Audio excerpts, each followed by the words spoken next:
What's happening, guys? It's that time again. ScottCast number 3. So I've looked at the first couple of ScottCasts, and it would be fair to say that they're pretty stiff. I think I've just been thinking about the running order and getting through it so much that it's just very, I don't know, it lacks a certain natural flow. So I thought today we would go for a slightly different vibe, less newsy and more kind of, we'll just sort of shoot the shit. I have a couple of interesting stories. I've one about what's happening in the medical world and basically how lack of sleep for doctors and residents is killing people, doctors and patients. So that's an interesting one. Kanye just being an absolute idiot again. Possibly the dumbest thing he's ever said. So, but you guys can decide. You can let me know if you think there's anything dumber. But this is up there. Like, this is the gold of just dumbass things to say. What else have we got?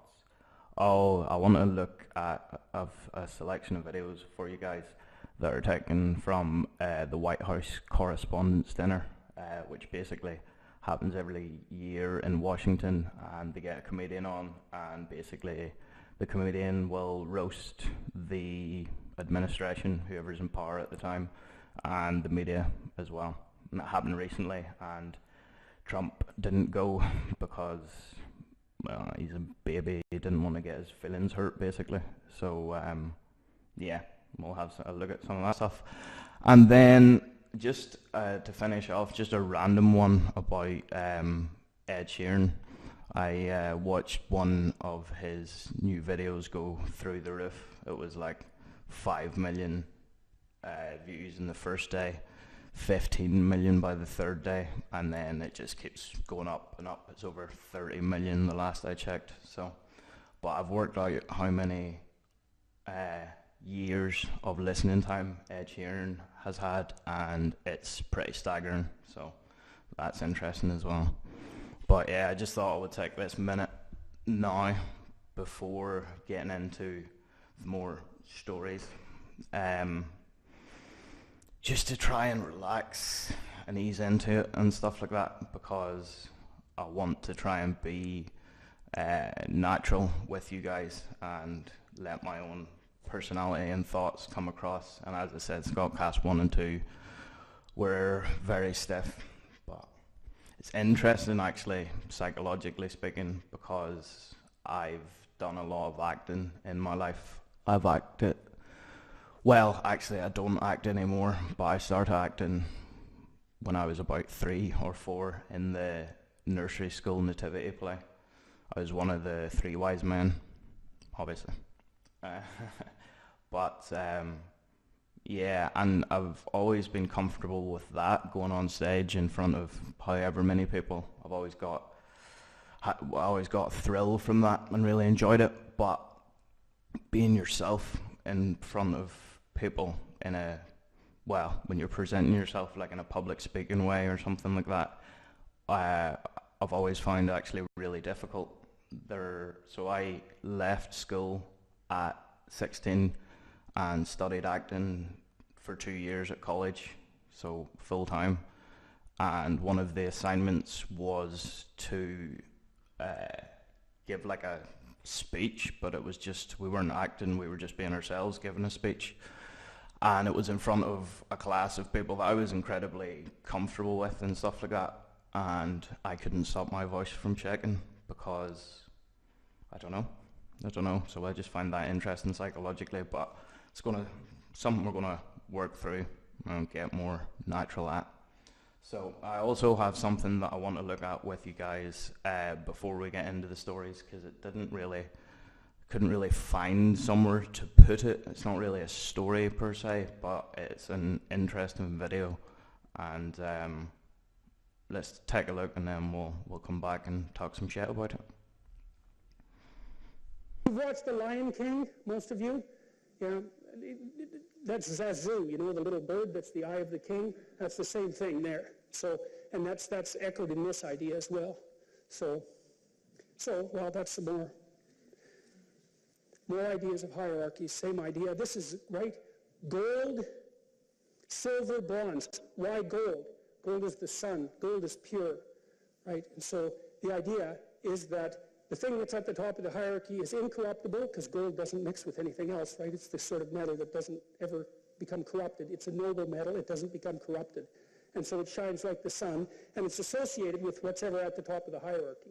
And the gold medal is a disc, like the sun, and it's awarded to those people who've occupied the top position and who are manifestations of the ideal. And here's I'll tell you a quick story. So imagine that you're watching an Olympic contest. I found this happens to me very often with gymnastics because the gymnasts are so absolutely unbelievable, you know.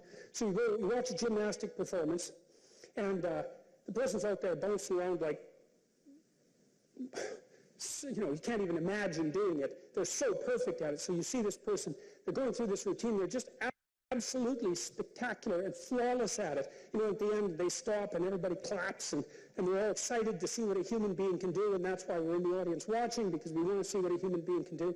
And the judges go like 9.8, 9.8, 9.8, and everybody's thrilled. And then the next contestant comes out, and it's like, well, they're just basically screwed, right? It's like this person came out there and was perfect. How are you going to top that? That's an interesting question, because this is a representation of what you do to top perfection itself. And you can do it. And here's how you do it. And you know this. Even though you don't know, you know it. So let's say the next contestant comes out, and they're kind of shaky because it's like, oh man, the bar is being raised high. So what they do is they put themselves right on the edge of chaos. And you can tell by watching them that they are one bloody fraction of a second from catastrophe. They're pushing themselves farther than they've ever gone in the direction of their perfection. And everyone in the room is so tense they can hardly stand it, right? You can hear a pin drop, and that person is flipping around, and it's just right on the edge of catastrophe. And at the end they go like this, you know, and there's that gesture of triumph that goes along with that, and everybody rises in one instant and just claps like mad. It's like, well, why? What are you doing? What are you doing when you're doing that? Right? You can't even help it. It grabs you right in the core of your being, and you stand up, and it's an act of worship. That's what it is. And you saw someone go beyond their perfection into the domain of chaos and establish order right in front of your eyes. And you're so thrilled about that. You know, you're happy to be alive, and everyone's celebrating it all at the same time. And it's an absolutely amazing thing. So that was Jordan Peterson you were watching there. He is a Canadian clinical psychologist, but he's made his name recently in the last couple of years. He was putting his lectures online and they had gained some popularity, and then when some sort of university regulation was coming in about new personal pronouns, which is basically gender neutral pronouns instead of him and her, there was rules and regulations coming in about these, and essentially he said that it was nonsense and they wouldn't be paying any attention to it, and that gained him a lot of haters and a lot of supporters as well, actually. Don't agree with him in any realm, really. I just am interested in his work as a clinical psychologist, and because he talks about a lot about how the old stories are retold and told again, and symbology and myth, which is something I'm very interested in, so that I find fascinating. But he himself would be pretty conservative and is also quite religious, so there's many things that I don't agree with him on. One thing I do agree with him on, however, is he's taken a stance against young left college students effectively not letting conservatives or right-wingers speak at universities in case somebody gets offended. And this is a problem. I'm just about, it sounds like a cliche, but I'm free speech through and through, and all its logical implications, which is you might hear things that are offensive or not to your taste, but people have the right to say it, and you have the right to disagree with them, and you have the right to tell them why they're wrong. But silencing people is never a good idea, because when you stop the dialogue, that doesn't leave you very many options. It tends to lead to just violence. So yeah. And he said that people shouldn't be deplatformed, which I entirely agree with. Both left and right, everybody should be allowed to speak and then take the consequences for what they've said. So for instance, in the video, he gives the example of the gymnastics, which I think is a fantastic example. But where we would differ on our interpretation is that he's suggesting what you're seeing at the gymnastics when that happens, the scenario he gave, that's a representation of the divine, of establishing order in chaos, which I think is a fantastic line and very interesting. But he would say that that's a representation of the divine, whereas I would say that that, quote unquote, is the divine, that exhibition of a human being going beyond their perfection, as he put it. And it's one of the reasons that I think competition is very important, because you drive harder, you push yourself harder when there's a competition. You notice this even if you go to the gym with a friend. At least if I go to the gym with my friends, you're always pushing yourself harder, and you're trying to keep up, or you're trying to excel. So I do think competition is very important in a lot of respects. And then there are a lot of areas where competition is a bad idea.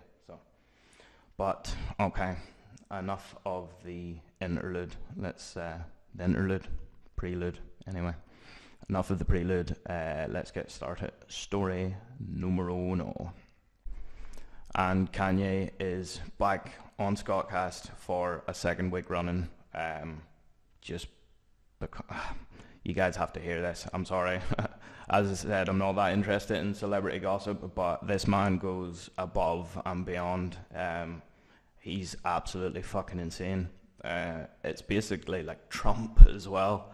I was greatly amused watching Trump go through the Republican primaries and just smashed the traditional Republicans because they tried to toe the line of politeness, which is ironic considering what they actually do, but they tried to toe that line, and he just demolished them. He just talked shit about them, and he's just something else. So he was entertaining to watch. Now I watch more with horror in many ways, but yeah, him and Kanye have they have that thing where I don't know if it's a god complex or quite what it is, but it's insane. But anyway, let's have a look at what Kanye said. He was at TMZ. He called in. He has an album coming out soon. So that said, this might even just be the greatest marketing ploy ever. So Kanye's either the dumbest motherfucker in the world, or he's a bit of a genius, marketing-wise. But let's take a look. You hear about slavery for 400 years? For 400 years? That sounds like a choice. Like, what? What? So, I don't know if you guys can see in the thumbnail, but I created this guy for the thumbnail, and I feel like he's probably going to be a regular on ScottCast, but this just shows how disconnected from reality Kanye really is.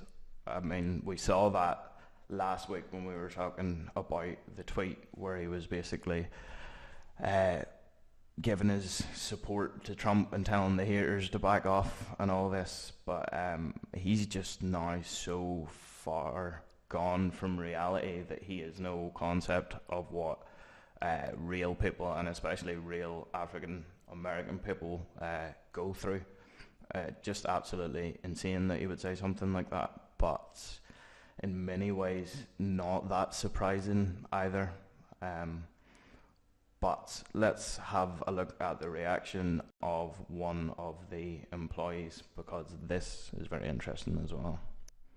Producer Van Lathan taking West to task about the slavery comment. While you are making music and being an artist, the rest of us in society have to deal with these threats to our lives. Frankly, I'm disappointed, I'm appalled, and brother, I am unbelievably hurt by the fact that you have morphed into something, to me, that's not real. Boom. Just got a lot of truth dropped on his ass, and it was solid as well. I don't want to detract from that guy, but I do think it's quite funny that the voice of moral reason is coming from a TMZ employee. TMZ's, if you guys don't know, you're bound to know. You guys have the internet, but they basically just do celebrity gossip and scandal that's their daily bread. So in a lot of respects, they don't have a lot of scruples, but no, respect to this guy, because he fucking told them like it is.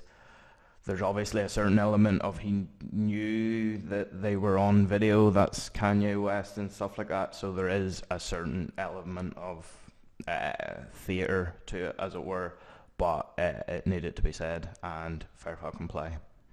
Yeah, Kanye West just has no idea at all. He's just completely disconnected from reality. So Kanye story number 2. I'm sure he will be back on ScottCast again. Fucking idiot that he is. An interesting / frightening one for you guys now about sleep-deprived doctors. I have a video here of an expert giving you some facts, and then we'll come back and talk about it. You should ask your surgeon how much sleep they've had in the past 24 hours. If they've had 6 hours of sleep or less, you have a 170% increased risk of a major surgical error relative to that same surgeon if they had been well rested. Residents working a 30-hour shift are 460% more likely to make diagnostic errors in the intensive care unit relative to when they're working 16 hours.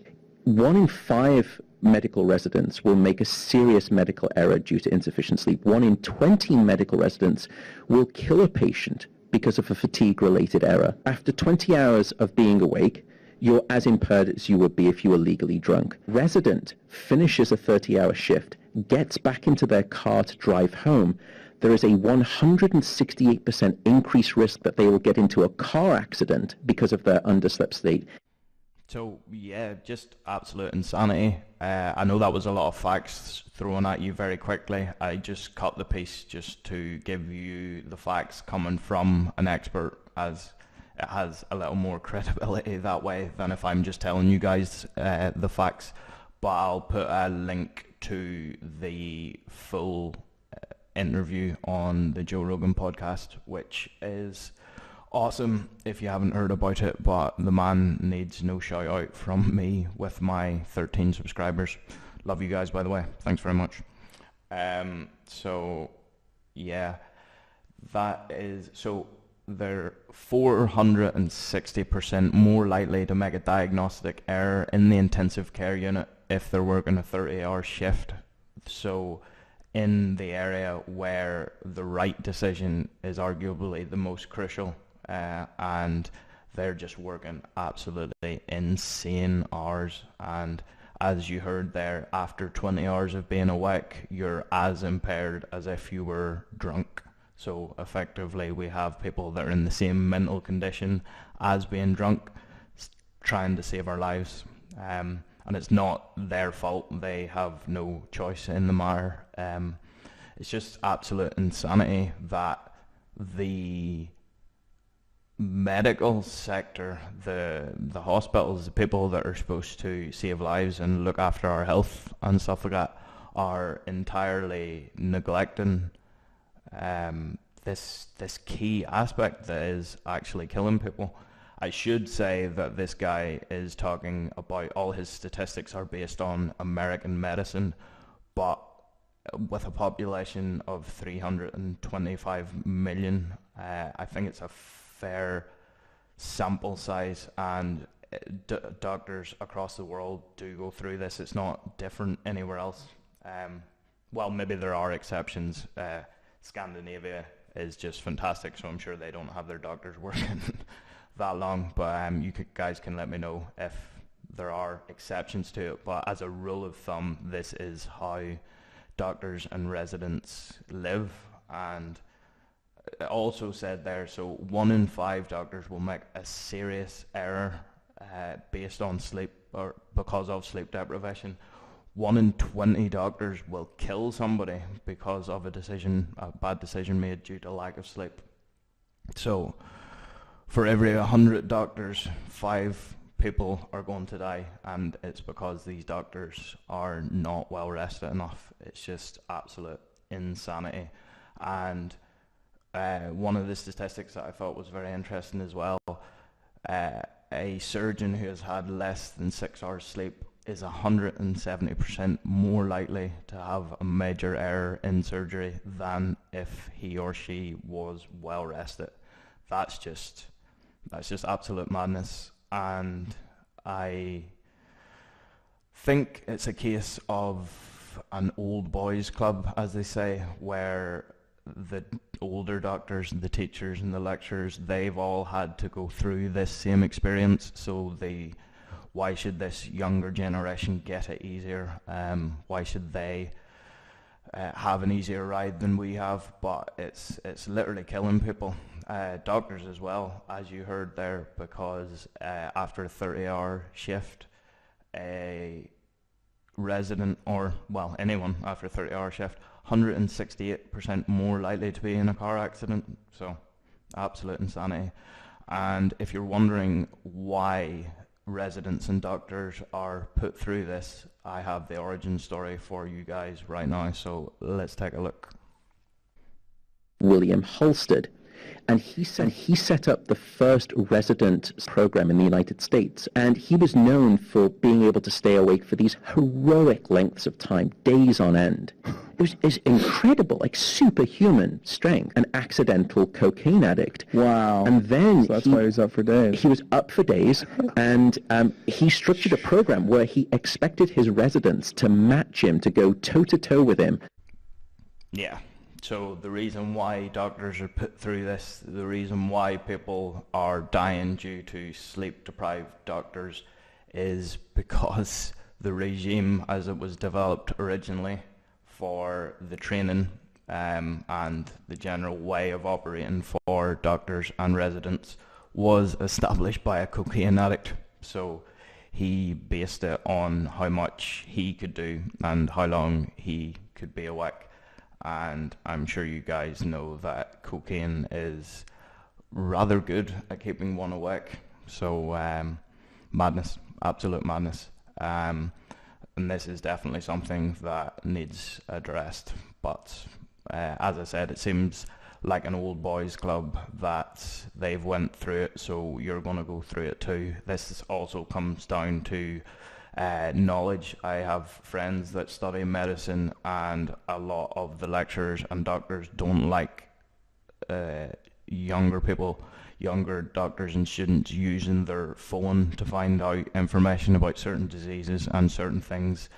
Though logically speaking, as we have this technology, as it's accessible, there is an argument that doctors don't need to do everything and can use their brain power more effectively to focus on certain other things instead of being a walking catalogue of diseases and various other things.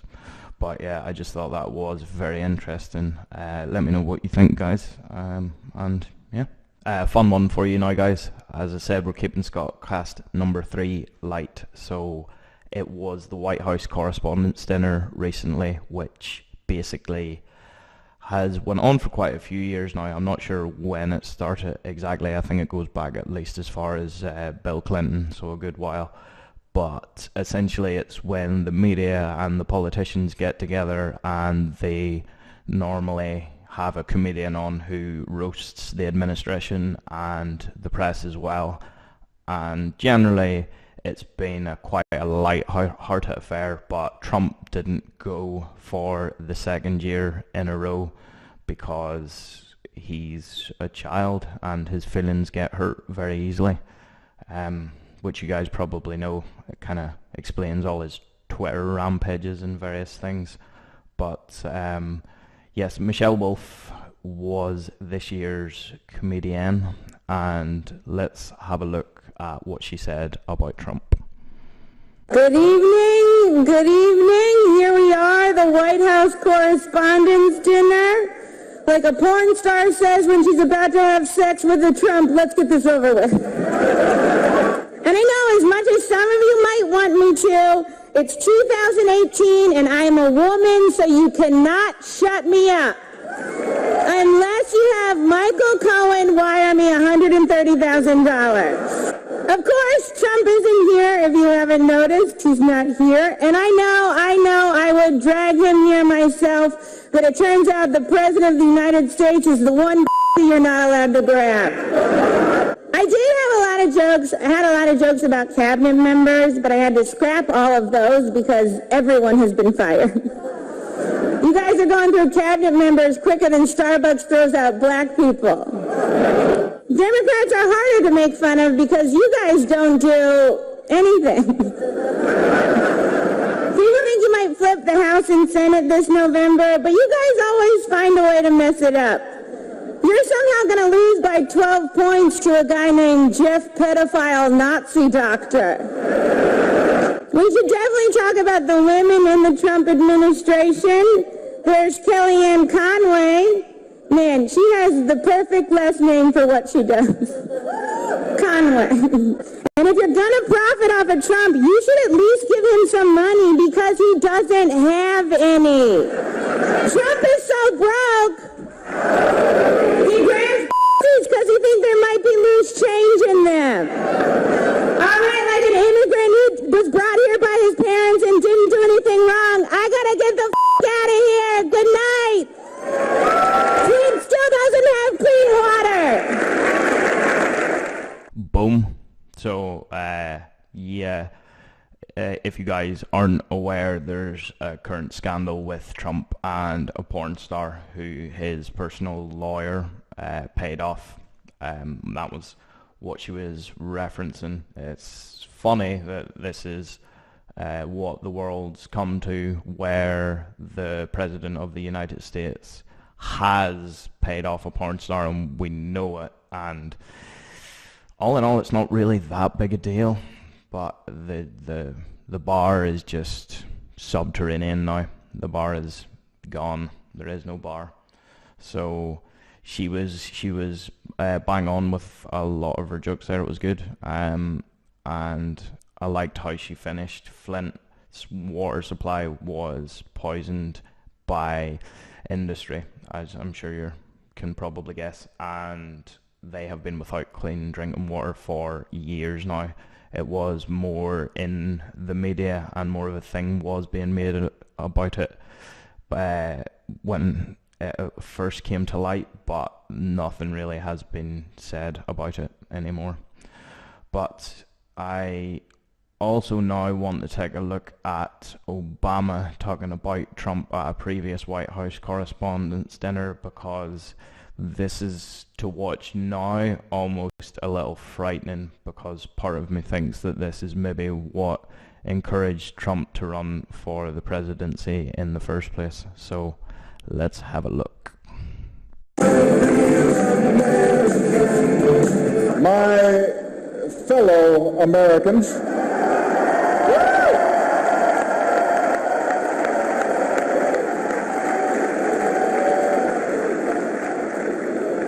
mahalo. As some of you heard, the state of Hawaii released my official long-form birth certificate. Hopefully, this puts all doubts to rest.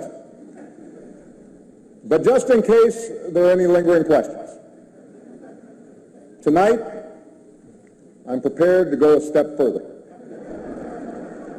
Tonight, for the first time, I am releasing my official birth video.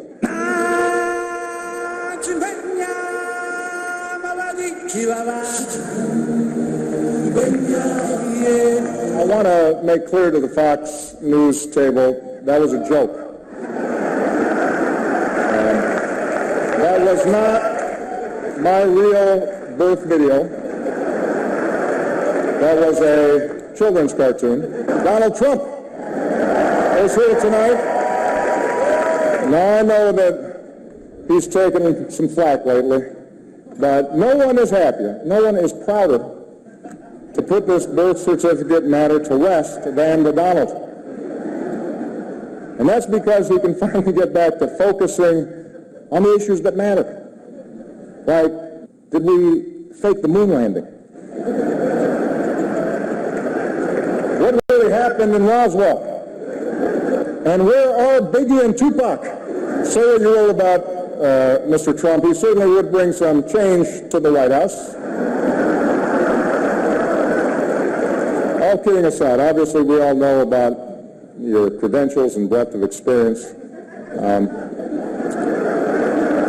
For example, no, seriously, just recently in an episode of Celebrity Apprentice, at the steakhouse, the men's cooking team did not impress the judges from Omaha Steaks. And there was a lot of blame to go around, but you, Mr. Trump, recognized that the real problem was a lack of leadership. And so ultimately you didn't blame Little John or Meatloaf. You fired Gary Busey. And these are the kind of decisions that would keep me up at night. So yeah, I mean, that is amusing to watch. It is funny, but as I said, now with Trump being the president of the United States, it's a little scary. That might have planted the seed, who knows. Obama actually also said, I'm not sure if it was that correspondence dinner or another, but Obama also made a joke about Trump saying how bad his presidency was, and he said something like, but at least I'll have a presidency. And yeah, so Trump proved him wrong on that one, actually. Yeah, so it's been a while now. If you guys don't know, there was what was called the birther controversy, which essentially said that Obama was Kenyan or born in Kenya, not an American, and therefore not able to be president of the United States. And Donald Trump was a big part of this birther movement. There were calls for Obama to release his birth certificate, which is what you seen at the start of the video. It's a copy of his birth certificate, the song playing saying real American, and yeah, the Lion King clip was most excellent. I thought that was hilarious. But what I really wanted to share with you guys is what I think is possibly one of the finest pieces of political satire that you will ever see. And if you guys enjoy this, I highly recommend watching the full speech. It's about 20 minutes long. If you're not that deep into American politics, there are a lot of jokes that might go past you, but this is political satire at its finest. Let's take a look. By the way, before I get started, if anybody needs anything else at their tables, just speak slowly and clearly into your table numbers. Someone from the NSA will be right over with a cocktail. This was just after the NSA monitoring everything scandal broke, so this was very recent when this was done. And tonight, it is my privilege to celebrate this president. Because we're not so different, he and I. We both get it. Guys like us, we're not some brainiacs on the nerd patrol. We're not members of the Factinista. We go straight from the gut. Right, sir? That's where the truth lies. Right down here in the gut. Do you know you have more nerve endings in your gut than you have in your head? You can look it up. Now I know some of you are going to say, I did look it up, and that's not true. That's because you looked it up in a book. Next time, look it up in your gut. I did. My gut tells me that's how our nervous system works. Every night on my show, The Colbert Report, I speak straight from the gut, okay? I give people the truth unfiltered by rational argument. I call it the no-fact zone. I believe the government that governs best is the government that governs least, and by these standards, we have set up a fabulous government in Iraq.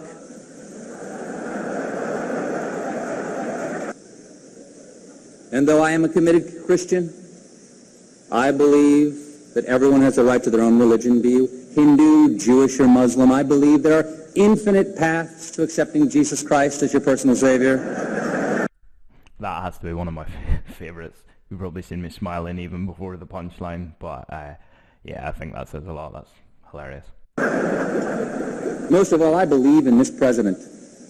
Now, I know there's some polls out there saying that this man has a 32% approval rating.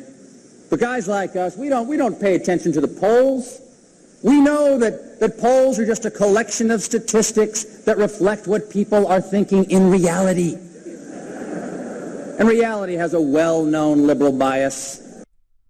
Reality has a well-known liberal bias. Also, one of my favorite lines. I just think that's perfection. Sir, pay no attention to the people who say the glass is half empty. Because 32% means it's 2/3 empty. There's still some liquid in that glass, is my point. But I wouldn't drink it. Last third is usually backwash. Okay. I mean, it's like the movie Rocky, all right? The president in this case is Rocky Balboa, and Apollo Creed is everything else in the world. It's the 10th round. He's bloodied. His corner man, Mick, who in this case I guess would be the vice president, he's yelling, "Cut me, Dick, cut me."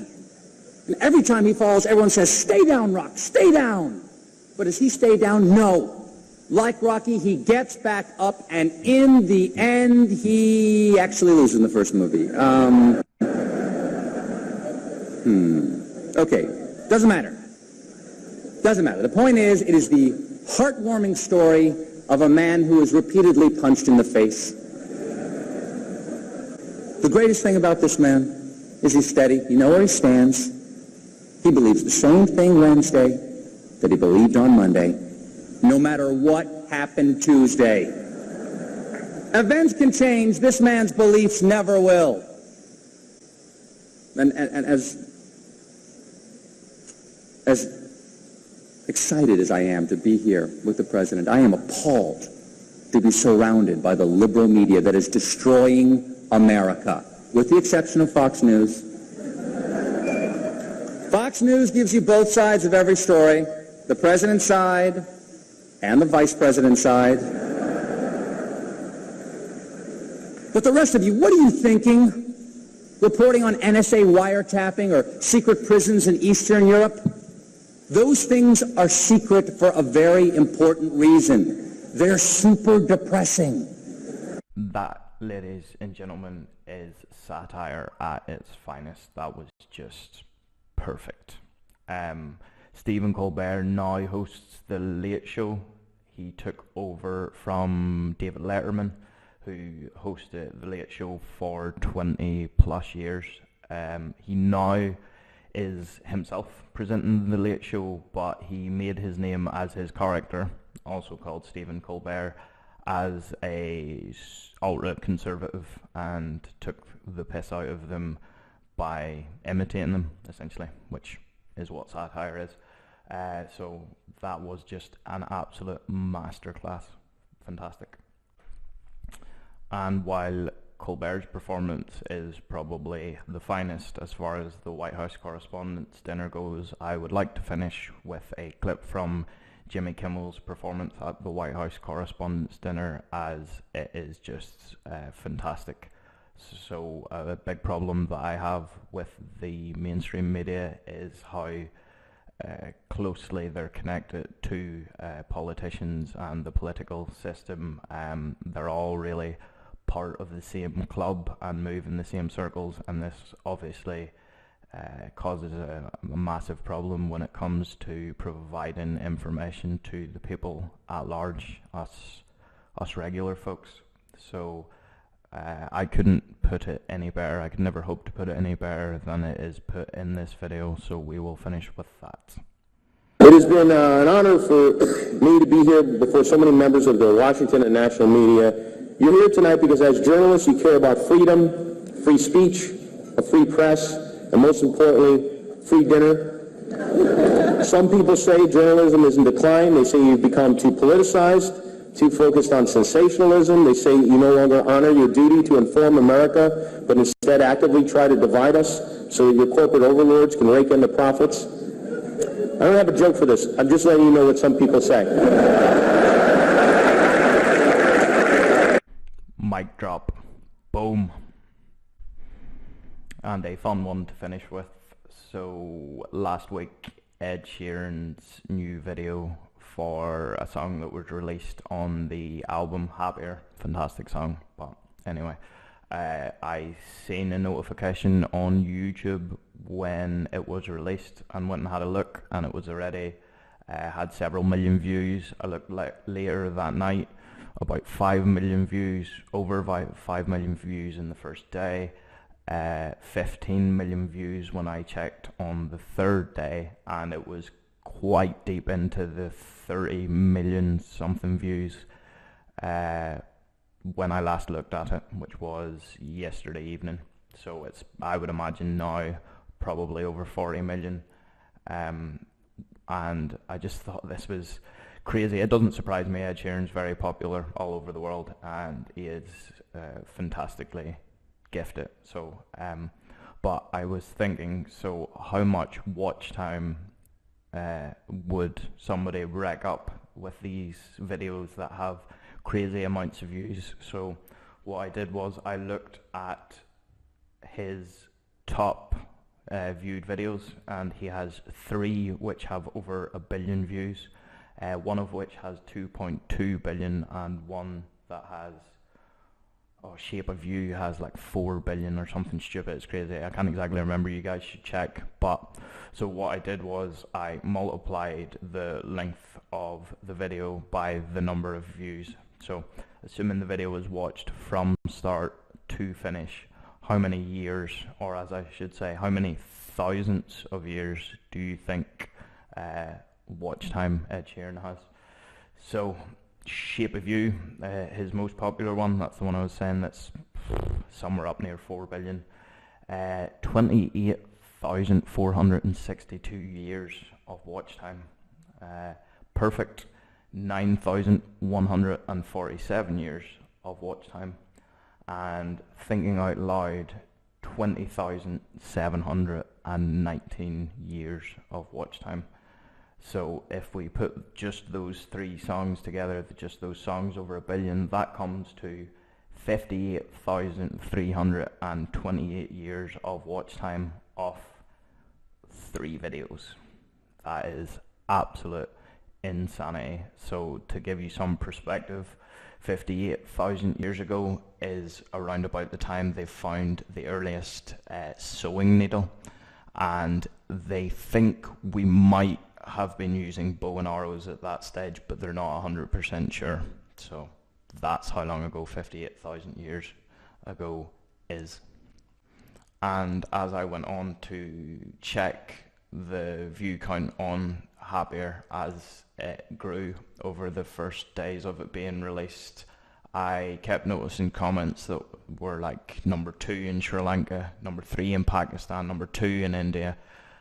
It was just trending all over the world, and it's just fascinating how much this one person can be a part of so many people's lives. So yes, Ed Sheeran is an absolute boss.